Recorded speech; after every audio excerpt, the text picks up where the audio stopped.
Naku po, sayang. Manungang aldaw at kitiyong tanan, magandang araw po sa ating lahat. At ngayon lang naman din po ako nakapag voice over dahil nakaraan ay medyo may pagkabisi-bisi at madalas ang sakit ng ulo natin. At yun na nga po nakaraan dahil hindi na ako nakakapag voice over. Naku po, napupuno na po full storage ang aking cellphone. At yun na nga nakaraan ay meron na akong iPhone na 5,000 kaso nga nagamit ko na naman na ipambayad ko ng aking pinagkakautangan. Uy! Maiba na nga natin ang aking kwento. Ayan na nga po, naglinis ako ng aking bulaklak dahil may mga medyo matanda na. At syempre, meron akong naputo dyan na namumulaklak. At sabi ko, hanapan ko siya na aking madidikitan. At yun na nga dahil sa sobra ng dami na yung kailangan na may mga pusi. Kaso nga, ay nagamit ko nga yung pera ko kaya wala akong mapambili ng pusti.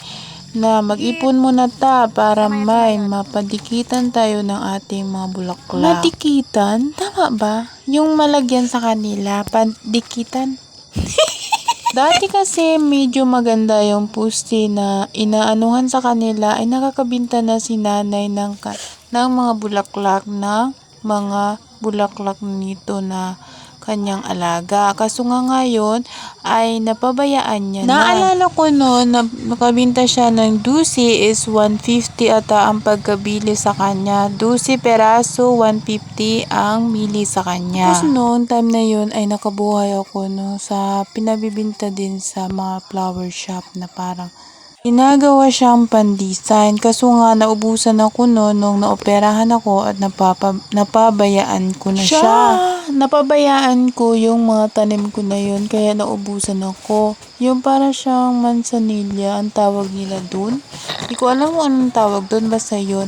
Nabilihan din ako noon, 12 peraso is 150 ang binilihan sa akin. Tapos yung puno, 150 yung buhay kasama na yung bulaklak. At yun na nga po, pagsikapan ko na makaipon ako. Bye-bye!